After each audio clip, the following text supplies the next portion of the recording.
ఇక 8 CAP quota, NCC quota, sports quota. NCC A certificate ఉన్న వాళ్ళకి రిజర్వేషన్ ఉంది, స్పోర్ట్స్ కోటా కింద రిజర్వేషన్ ఉంది. అలాగే చిల్డ్రన్ ఆఫ్ ఆర్మ్డ్ పర్సనల్, సైన్యంలో పనిచేస్తున్న వారికి, మాజీ సైనికుల పిల్లలకు రిజర్వేషన్ ఉంది. అయితే ఈ మాజీ సైనికుల సర్టిఫికెట్లు ఎంతవరకు అవి కరెక్ట్గా ఉన్నాయని పరిశీలించడానికి ఒక 2 రోజులు సమయం ఇస్తారు. అది హైదరాబాదులో సోమాజిగూడలో ఉన్న మాజీ సైనికుల కార్యాలయంలో అవి పరిశీలిస్తారు. ఇవన్నీ కూడా Kaloji university website, NTR university వెబ్సైట్లో పెడతారు. 2 రోజులే జరుగుతుంది.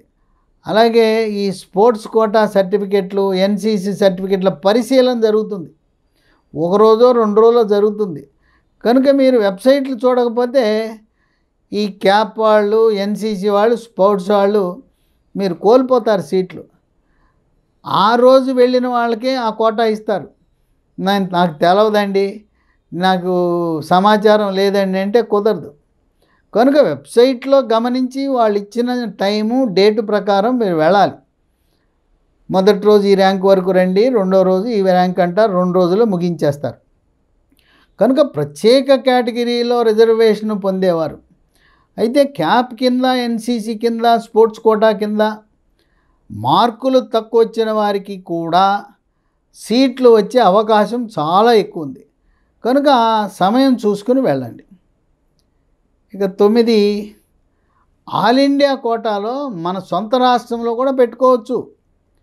కొంతమందికి తెలవదు. ఆల్ ఇండియా కోటా అంటే ఇతర రాష్ట్రాలతో పాటు ఆంధ్ర, తెలంగాణలో ఉండే గవర్నమెంట్ మెడికల్ కాలేజీలో 15% seat all India quota. Private medical కాలేజీలో ఆల్ ఇండియా కోటా లేదు.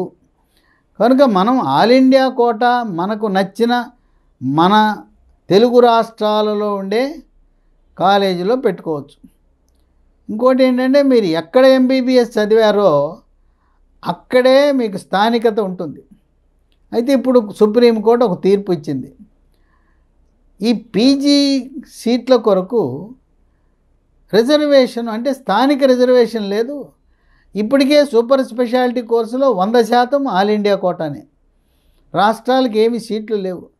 అదేవిధంగా ఈ 2024 సంవత్సరంలో సుప్రీంకోర్టు ఇచ్చిన తీర్పు ఏంటంటే పీజీ సీట్లు మొత్తం ఆల్ ఇండియా కోటా కింద నింపాలి తప్పనిచ్చి రాష్ట్రాలకు ఎటువంటి అధికారం లేదు. కేవలం రాష్ట్ర ప్రభుత్వంలో ఎంబీబీఎస్తో అక్కడ ప్రాథమిక ఆరోగ్య కేంద్రాలు, కమ్యూనిటీ హెల్త్ సెంటర్లో పనిచేస్తున్న వారికి ఎవరికైతే మీరు మిగతా సీట్లన్నీ కూడా ఆల్ ఇండియా కోటా కింద పరిగణించబడతాయి. కనుక ఎక్కడ చదివినా మీకు ఎటువంటి ఇబ్బంది ఉండదు. అయితే ఉద్యోగం ఎక్కడిస్తారంటే మీకు 4వ తరగతి నుంచి 10వ తరగతి వరకు ఏ జిల్లాలో మీరు చదివారో అక్కడ స్థానికులుగా పరిగణించబడతారు. ఇక 10 చాలా ముఖ్యం. ఇది తల్లిదండ్రులు జాగ్రత్తగా నిర్ణయం తీసుకోవాలి. పిల్లలు ఇంట్లో ఉండటానికి ఇష్టపడరు. మనం ఉన్న ఊళ్ళో ఉన్న మెడికల్ కాలేజీలో చేరడానికి ఇష్టపడరు. వాళ్ళు హాస్టల్ అంటారు, ఎక్కడికో పోవాలంటారు. హైదరాబాద్ అంటారు, బొంబాయి అంటారు, బెంగళూరు అంటారు. ఇలా దూర ప్రాంతాలకు వెళ్ళాలనుకుంటారు. ఎందుకంటే ఇంటర్మీడియట్లో కార్పొరేట్ కళాశాలల్లో నలిపేసి ఉంటారు. స్వేచ్ఛ లేదు. కనుక ఇప్పుడు సీట్ రాగానే స్వేచ్ఛా వాయువులు పీల్చుకోవాలని, తల్లిదండ్రులకు దూరంగా వెళ్ళిపోవాలని, హాస్టల్కి వెళ్ళిపోవాలని కోరుతుంటారు. ఇదే తల్లిదండ్రులు జాగ్రత్తగా గమనించండి. 17 సంవత్సరాల నుంచి 22 సంవత్సరాల వరకు పిల్లల యొక్క మానసిక పరిపక్వత ఉండదు. ఆవేశపూరితమైన నిర్ణయాలు తీసుకుంటారు, ఆకర్షణలకు గురవుతారు. విద్యార్థులు మద్యానికి కానీ, ధూమపానానికి కానీ, మాదక ద్రవ్యాలకు కానీ అలవాటు పడేది ఇదే వయసు. చదువు మాని చెడు తిరుగులు జరిగే వయసు అదే. కొంతమంది ఇంటర్మీడియట్లోనే, కొంతమంది మగపిల్లలు, ఆడపిల్లలు పరిచయ కార్యక్రమం అయింది. నాకు తెలిసి ఆడపిల్లకి ఒక మెడికల్ కాలేజీలో, మగపిల్లవాడు మరో మెడికల్ కాలేజీలో ఉన్నా వాళ్ళిద్దరూ కలుస్తూ ఉంటారు. అట్లాగే ఒకడు ఇంజనీరింగు, ఒకరేమో మెడిసిన్ చదువుతుంటారు, కలుస్తుంటారు. హాస్టల్లో అయితే వాళ్ళకి సౌకర్యంగా ఉంటుంది. ఇంట్లో ఉంటే ఇవన్నీ తెలిసిపోతుంది. కనుక వాళ్ళ వ్యవహారాలు, వ్యక్తిగత వ్యవహారాలు నడపడానికి పిల్లలు ఎప్పుడు కూడా మారం పెడతారు. మనం ఉన్న ఊర్లో మెడికల్ కాలేజీలో చేరనంటే చేరనుగా కానీ మారం వేస్తారు. తల్లిదండ్రులు దయచేసి మీరు ఉన్న సిటీలోనే పిల్లల్ని చేర్పించండి. ఎందుకంటే ఎంబీబీఎస్ అంటే బేసిక్ ఫౌండేషనే. దేశంలో ఎక్కడ ఎంబీబీఎస్ చదివినా ఇవాళ మగపిల్లవాడు కాంపౌండర్తోనూ, ఆడపిల్ల నర్సుకుండే ప్రమాణాలు తప్పనించి అంతకంటే ఎక్కువ లేవు. అందువల్ల ఎండి, ఎంఎస్, పీజీ చదివితేనే భవిష్యత్తు. లేకపోతే వాళ్ళకి డాక్టర్లకు కావలసిన పరిజ్ఞానం వాళ్ళకి అందటం లేదు. పుస్తకాలు చదివి పుస్తకాల్లో వాటిని రాసేస్తే డిగ్రీ వస్తుంది, కానీ ప్రాక్టికల్ ట్రైనింగ్, రోగులను పరీక్షించే పరిస్థితి అవన్నీ ఈ రోజున లేవు. కనుక ఎక్కడ చదివినా పీజీ నీట్లో ర్యాంకుతో పీజీ సీటు వస్తేనే డాక్టరు. కనుక మీ పిల్లలను ఇంట్లో పెట్టి చదివించుకోండి. ఎక్కడో ఆల్ ఇండియా ఇన్స్టిట్యూట్ అని ఎక్కడికో పంపించే కంటే ఇంకోటి కూడా చెప్తా. ఒకవేళ మీరు వేరే సిటీకి పంపాలనుకున్నారు, సీటు హైదరాబాద్కి వెళ్ళాలనుకున్నారు, మీరు కూడా మకాం మార్చండి. తల్లిదండ్రులు ఇద్దరో లేకపోతే తల్లి కళాశాలకు సమీపంలో ఒక ఇల్లు తీసుకోండి. తల్లి కానీ తల్లిదండ్రులు ఇద్దరు కానీ ఇంట్లో పిల్లల్ని పెట్టుకుని చదివించుకోండి. అంతేగాని వాళ్ళ హాస్టల్లో పెడితే నాకు తెలిసి ఈ పిల్లల్ని హాస్టల్లో పెట్టడం ద్వారా సుమారు 20% మంది దారి తప్పారు. కొద్దిమంది మనకు దక్కకుండా వాళ్ళు మానసిక ఒత్తిడికి గురై దేవుని సన్నిధికి కూడా వెళ్ళటం జరిగింది. అందువల్ల ఈ విషయంలో వద్దు హాస్టలు, ఇంట్లోనే ఉండి చదివించండి.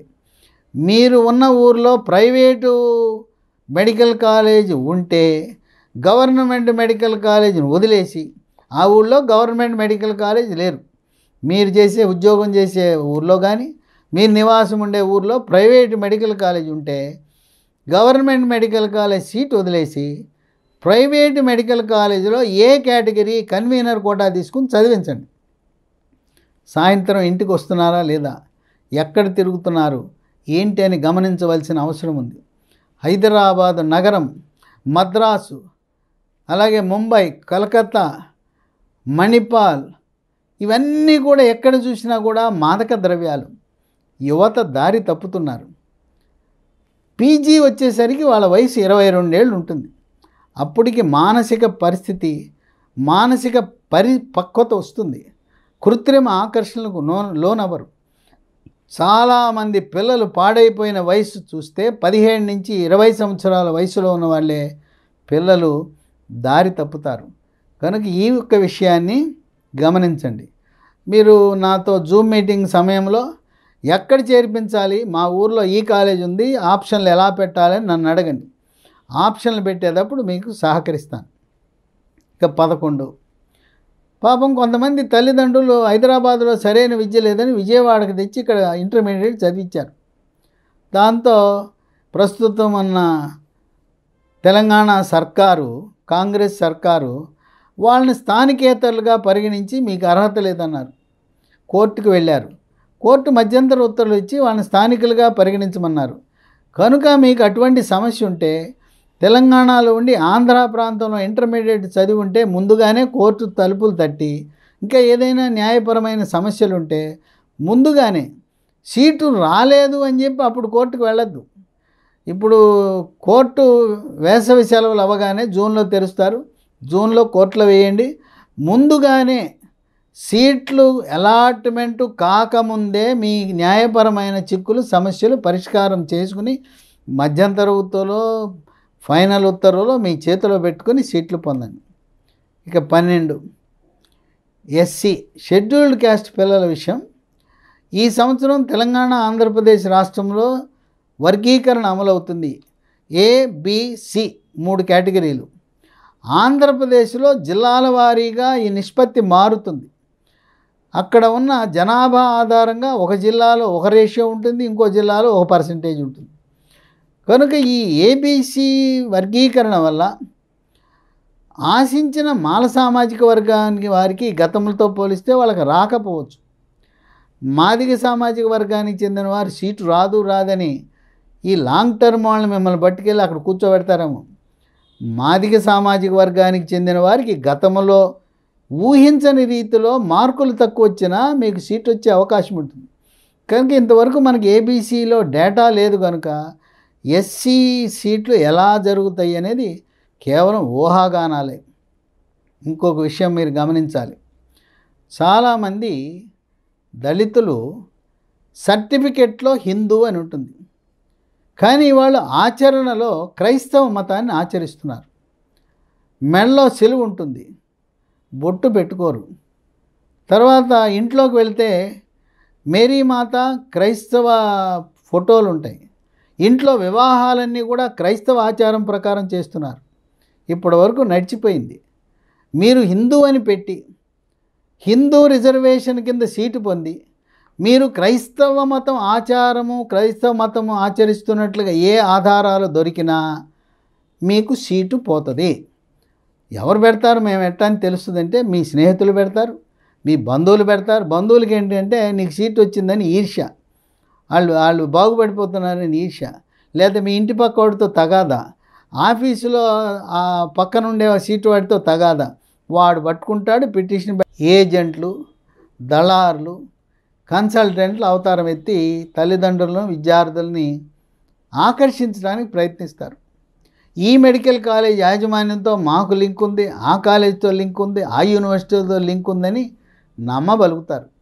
ఎన్ని లింకులు ఏమున్నా మనము ఆప్షన్లు పెట్టుకుని వెబ్ కౌన్సిలింగ్ ద్వారా సీటు పొంది సెలక్షన్ లెటర్ డౌన్లోడ్ చేసుకుంటేనే అడ్మిషన్ జరుగుతుంది.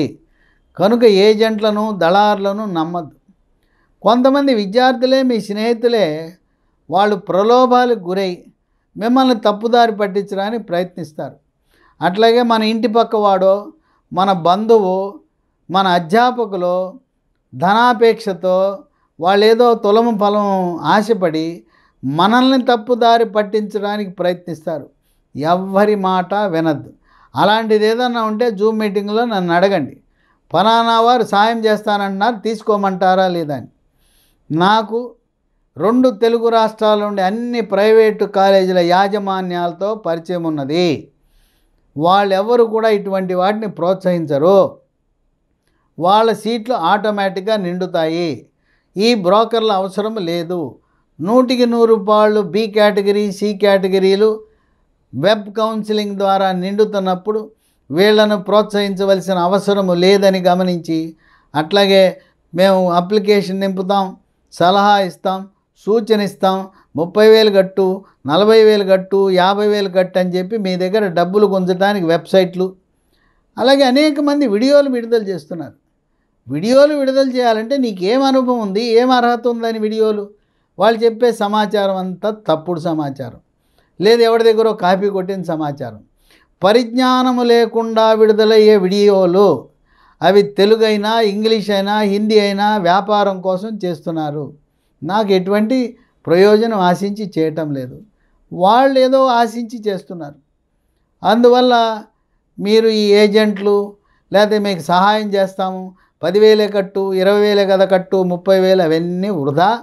పైగా గతంలో నా అనుభవం ప్రకారం కొంతమంది వాళ్ళని నమ్ముకుని వాళ్ళు కనీసం దరఖాస్తు పెట్టడంలో కూడా వైఫల్యం చెంది సీట్లు కోల్పోయిన విద్యార్థులు ఉన్నారని గమనించండి.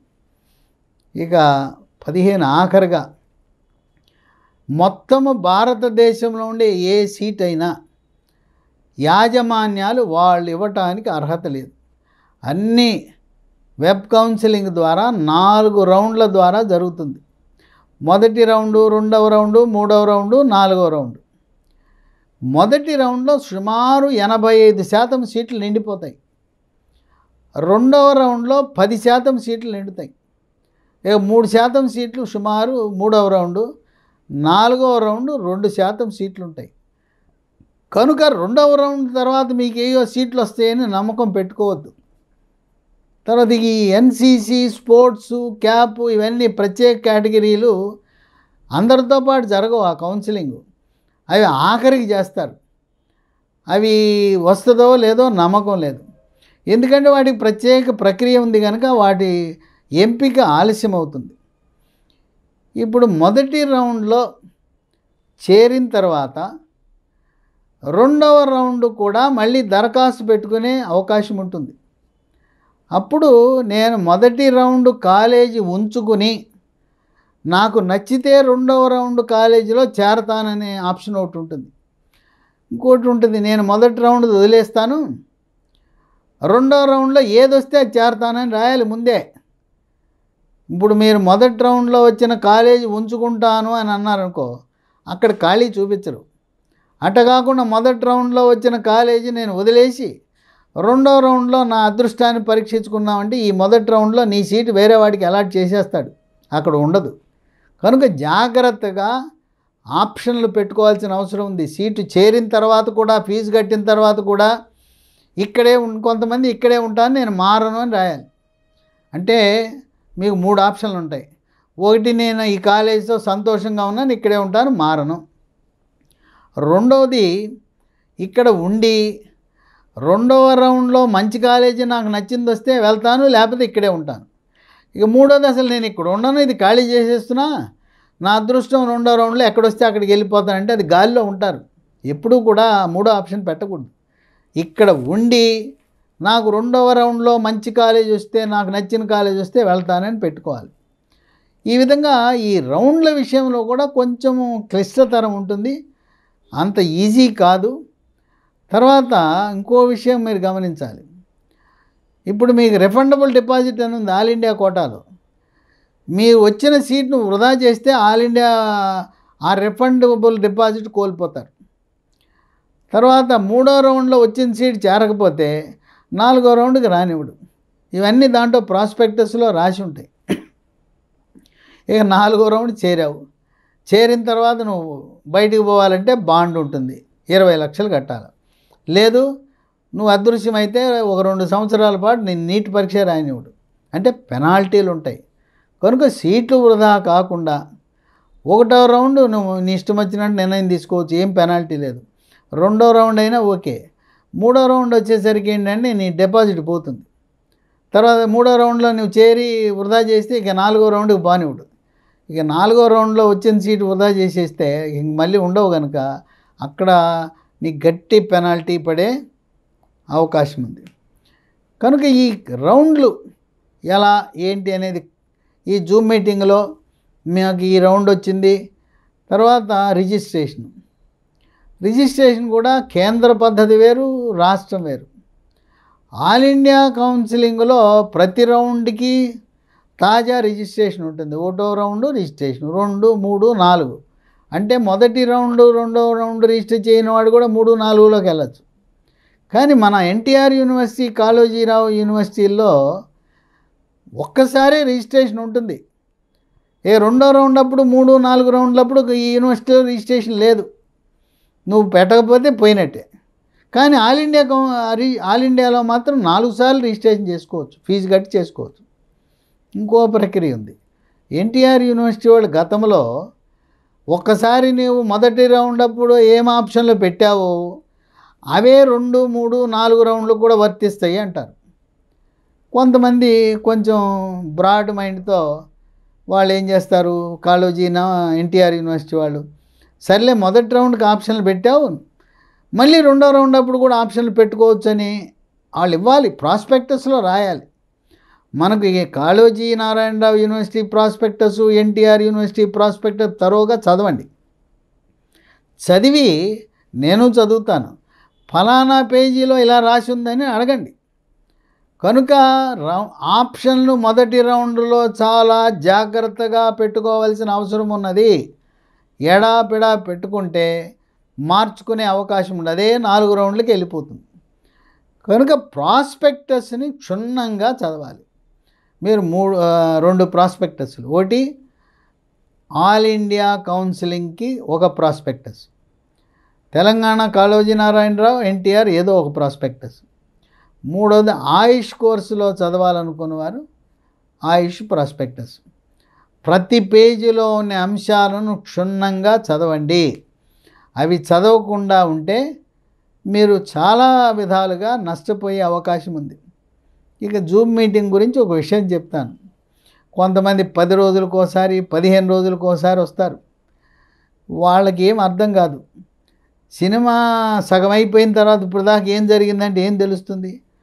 ప్రతిరోజు కొత్త కొత్త సమాచారాన్ని జూమ్ మీటింగ్లో ఇస్తాం. తర్వాత కొంతమంది తల్లిదండ్రులు కూడా కొన్ని అంశాలను లేవనెత్తుతారు. వాళ్లకు తెలిసిన సమాచారాన్ని మనకు అందిస్తారు. కనుక ప్రతిరోజు 1 గంట తల్లిదండ్రులు కానీ, విద్యార్థులు కానీ, విద్యార్థుల సోదర సోదరీమణులు కానీ జూమ్ మీటింగ్ హాజరై మీకు సీట్ వచ్చే వరకు అయినా ఏం చేస్తారు? 1 గంట మీ ఇంట్లోనే కదా ఉండేది. మీ ఇంట్లో సెల్ ఫోన్ పెట్టుకుంటారు. ఇంకో సూచన, సెల్ ఫోన్ కంటే కూడా మీ ఇంట్లో ల్యాప్టాప్ ఉంటే అది మంచిది. ఇంకోటి ఏంటంటే వైఫై పెట్టించుకోండి, ఒక 2 నెలల పాటో 3 నెలల పాటో. ఎందుకంటే డేటా పెట్టుకుంటే సరిగా రాదు. వైఫై పెద్ద ఖర్చుతో కూడుకుంది కాదు. ఒక 3 నెలల పాటు వైఫై ప్యాకేజ్ పెట్టుకోండి. వైఫై పెట్టుకుని ల్యాప్టాప్ మీద చక్కగా ఈ జూమ్ మీటింగ్లో మీరు పాల్గొనవచ్చు. లేదా వాయిస్ బ్రేక్ అవుతుంది, రాదు. కనుక మీరు ఎవరికైతే గ్రామీణ ప్రాంతంలో వైఫై డేటా సదుపాయము నెట్ రాదో, మీరు ఈ 2 నెలలు ఎక్కడైతే నెట్ ఉంటుందో, వైఫై సదుపాయం ఉంటుందో, మీ స్నేహితుల ఇళ్ళ దగ్గర కానీ బంధువుల ఇళ్ళ దగ్గర కానీ వచ్చి ఉండండి. ఎవరైతే ప్రతిరోజు ఈ జూమ్ మీటింగ్లు 8 గంటల నుంచి రాత్రి హాజరయ్యారో వాళ్ళు ఎంతో లబ్ధి పొందారు, పరిజ్ఞానాన్ని పొందారు, లాభపడ్డారు, లబ్ధి పొందారు. వాళ్ళకి బాగా ఉపయోగపడింది. నెలకో రోజు 15 రోజులకు ఒక రోజు వచ్చిన వాళ్ళు నష్టపోయారు. పిల్లల్ని తీసుకుపోయి లాంగ్ టర్మ్లో పెట్టి వాళ్ళు కూడా ఈ జూమ్ మీటింగ్ హాజరయ్యే అవకాశం లేక సీట్లను కోల్పోయి లాంగ్ టర్మ్ చదువుతున్న వాళ్ళకంటే తక్కువ మార్కులు వచ్చిన వారు ఎంబీబీఎస్ సీటు వచ్చిందని తెలుసుకుని ఆ లాంగ్ టర్మ్లో కూర్చున్న పిల్లలు, వారి తల్లిదండ్రులు గుండెలు బాదుకున్న సందర్భాలు ఉన్నాయని గమనించి వద్దు లాంగ్ టర్ము, ఒకటే టర్ము, ఏ ర్యాంక్ వచ్చినా ఆ ర్యాంకుతో కష్టే ఫలే అనే విధంగా ఒక చక్కటి కోర్సుని, కోటి విద్యలు కూటి కొరకే అనే విధంగా ఉపాధి ఉద్యోగ అవకాశాలు అధికంగా ఉండే కోర్సుల్లో చేరి మీరు ప్రయోజకులు కావాలని కోరుకుంటున్నాను. ప్రతి ఒక్కరూ కూడా జూమ్ మీటింగ్లో చేరండి, వాట్సాప్ గ్రూప్లో చేరండి. మీకున్న అనుమానాలను నివృత్తి చేసుకోవడానికి ఏమాత్రం వెనుకంజ వేయద్దు.